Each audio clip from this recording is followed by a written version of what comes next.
Magandang araw, narito ang latest update natin hinggil nga sa super typhoon na si Nando at ang pinag-ibayan nitong habagat base sa latest tropical cyclone bulletin at weather advisory na ipinalabas nga ng Pag-asa ngayong alas 11 ng umaga.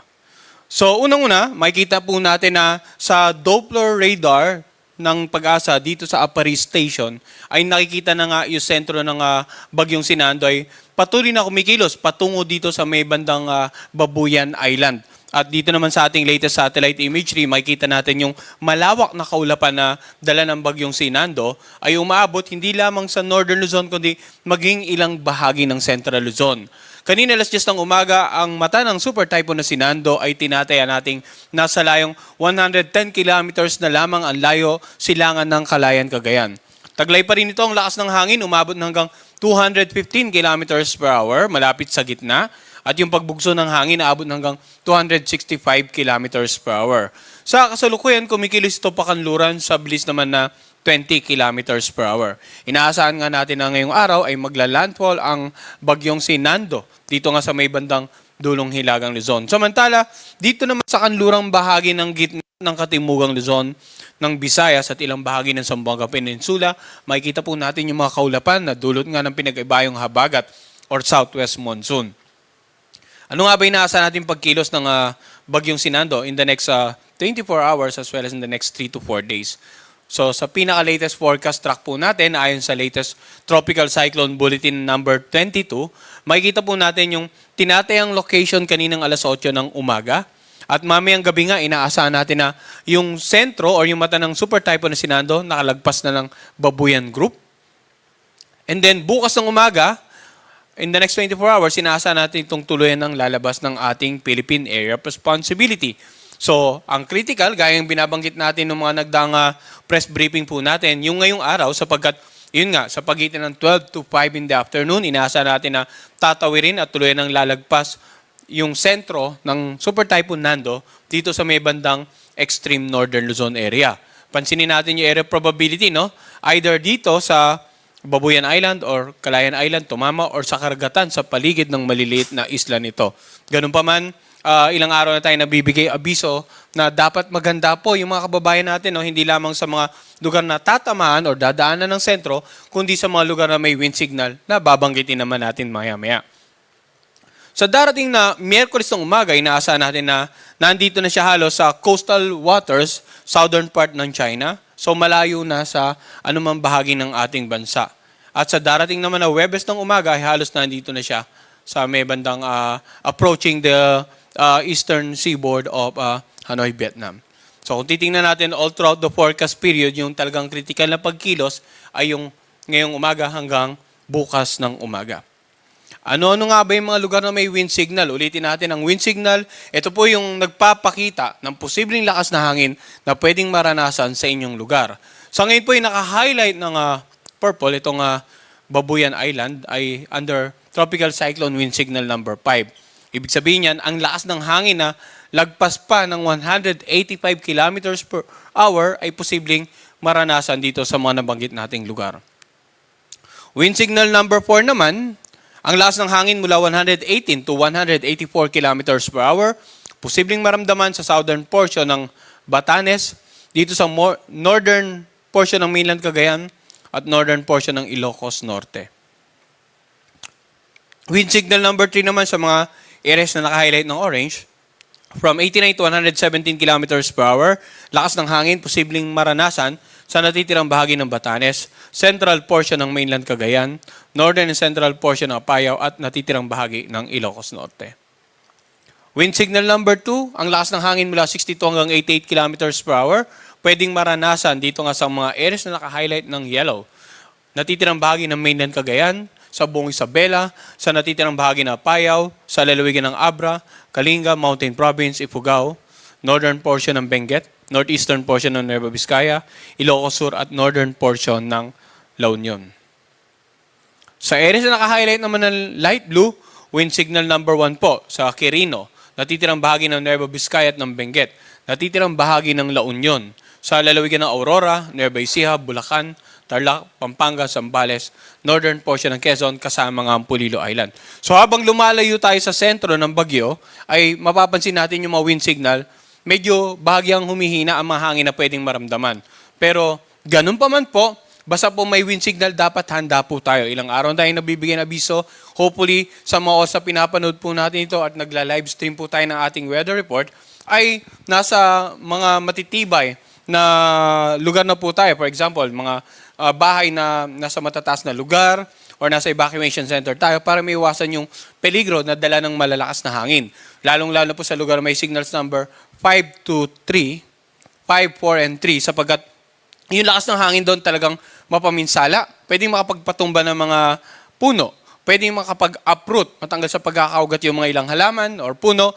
Pwedeng makasira ng mga iba't ibang uri ng struktura, matanggal yung mga bubong ng mga open areas na playground, for example, mga basketball court. Pwedeng makapagpatumba ng mga billboards, makapagpatumba ng poste ng kuryente, makasira ng mga iba't ibang uri ng pananim. At yung mga debris na lumilipad ay mapanganib para sa mga kababayan natin. As much as possible, stay indoors. Samantala, ano naman inaasahan natin pag-ulan na dala ng bagyo? Ang wind signal, nagpapakita ng lakas na hangin na pwedeng maranasan sa inyong lugar. Ang weather advisory naman na inisyo ng Pag-asa kaninang alas 11, nagpapakita ng posibleng dami ng ulan na dala ng either bagyong Nando sa Hilaga at gitnang Luzon, and then ang pinag-ibayang habagat sa ilang bahagi ng gitnang Luzon at ng southern Luzon, including Metro Manila. Unahin natin yung pag-ulan na dala ni Nando. More than 200 millimeters of rain. Inaasahan natin ngayong araw dito nga sa Cagayan, Apayao, Batanes Group, Ilocos Norte at Ilocos Sur, Abra. So talagang napakaraming paulan po niya. No? Samantala, 100 to 200 millimeters of rain, Isabela, Kalinga, Mountain Province, Benguet at La Union.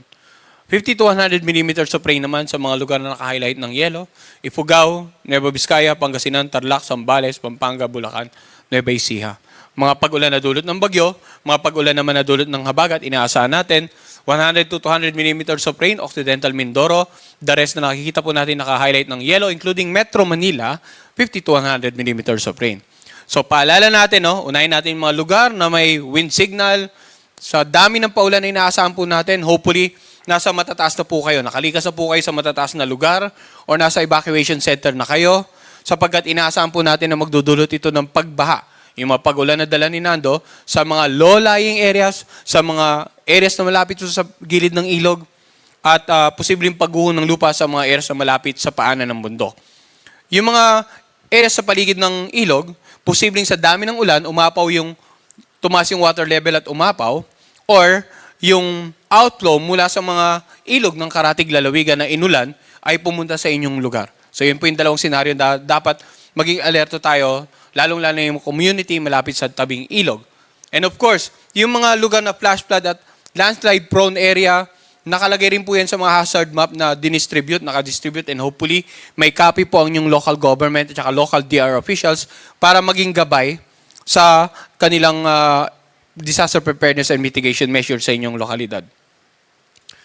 Samantala, bukas inaasahan natin na halos ilang lalawigan na lang sa kalurang bahagi ng Hilaga at ng Luzon at dito nga sa Occidental Mindoro ang posibleng makaranas ng pag-ulan dala ng bagyong si Nando at ng pinag-ibayong habagat. So dapat maging handa pa rin po tayo, no, regardless of the amount of rains, basta po nasa lugar tayo na may bagyo, may wind signal, maging alerto po tayo. Ang pinag-ibayang habagat naman or southwest monsoon ay posible ring magdulot ng mga pagbugso ng hangin sa mga lugar na walang wind signal. For example, ngayong araw, mga paminsan-minsang pagbugso ng hangin asahan sa Metro Manila, sa mga ilang lugar sa Central Luzon na wala namang wind signal, sa buong Calabarzon, Bicol Region, Mimaropa, Visayas, and Mindanao. Bukas naman, pagbugso ng hangin, posible pa rin sa Metro Manila, Calabarzon, Bicol Region, Mimaropa, Visayas, Zamboanga Peninsula, Dinagat Island, at sa ilang bahagi po ng Central Luzon, habang sa darating na Miyerkules, sa Luzon at Panay Island. Dahil ito yung pagkakataon na totally malayo na yung bagyo sa atin, pero mas mapag-iibay pa yung habagat at posibleng ang masakop ng lakas ng hangin itong buong Luzon. Yung lakas ng hangin na ito sa mga karagatan sa paligid po ng mga lugar na ito ay posibleng maging katamtaman hanggang sa maalon. Iba yung pag-ingat po sa mga kababayan nating papalaot. Samantala sa mga lugar na may wind signal, yung mga bahaging karagatan inaasahan magiging maalon hanggang sa napakaalon, hindi po papayagang maglayag ang anumang uri ng sakyang pandagat doon. In terms of, sea conditions, kung mapapansin po natin, itong naka-highlight ng red, ito yung mga lugar na posibleng ang pagtaas ng alon ay umabot mula 2.8 hanggang 14 meters. Yung 14 meters posible po dito sa may bandang dulong Hilagang Luzon. So generally, wala po talagang dapat pumalaot sa mga karagatan sa paligid nitong Northern and Central Luzon area na naka-highlight po dito sa ating presentation.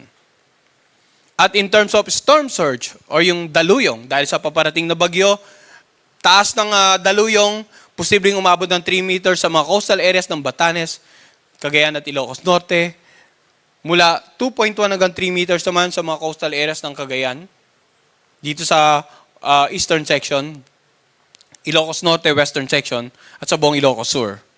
And then 1.2 sa may bandang southern part po ng Ilocos Sur. So, yung storm surge, ito po yung biglaang pagtaas ng alon sa mga coastal areas dahil sa paparating na bagyo. Dapat po, sa mga oras ito ay nakalikas na. Kung na-identify kayo na talagang madalas kayo maapektuhan ng matataas na storm surge dahil sa mga bagyo, ay hopefully, nasa mas mataas na po kayo at ligtas na lugar. Yung mga bangka nyo, hopefully na itali na para hindi po tangayin ng mga tataas na pag-alon or masira nito. So patuloy pa rin pagpapaalala natin dahil sa super time po na si Nando at sa pinag-ibayang habagat, dapat po lahat ay handa sa mga informasyon, laging updated, lalong-lalo na sa 3-hourly information ng Pag-asa, hinggil nga sa tropical cyclone na si Nando. Pangalawa, dapat magkaroon tayo ng community and family plan. Pag sinabi natin ito, yung usual na dapat nakipag-coordinate na tayo, simula pa ng mga unang araw ng pagbibigay natin ng babala, nakipag-coordinate na po tayo sa ating local government at local DR officials para sa mga disaster preparedness and mitigation measures. Pangatlo, hopefully by the time na napapanood nila, naka-ready na po emergency kit dahil yun nga, ilang araw tayo bibigay babala patungkol sa bagyo.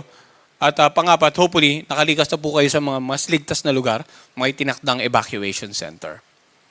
Ang low pressure area naman or isang sama ng panahon sa labas ng PAR, kaninang alas 8 ng umaga ay nasa laing 1,345 kilometers silangan ng northeastern Mindanao. Sa ngayon, wala pa itong epekto sa anumang bahagi ng ating bansa. Subalit, subject for monitoring din dahil inaasahan natin na bukas posible itong pumasok ng ating area of responsibility. And we're not ruling out the possibility na maging bagyo ito sa mga susunod na araw. But by the time, tuloy na itong nakalabas ng ating area of responsibility si Nando, kapag nag-start namang mag-develop or intensify itong sama ng panahon sa ating area of responsibility. Antabayanan din po ang update patungkol sa low pressure na ipapalob naman natin sa ating public weather forecast na ini-issue twice a day, 4 a.m. and 4 p.m. Yan po muna ang latest mula dito sa Pag-asa Weather Forecasting Center. Magandang araw po sa kanilang lahat.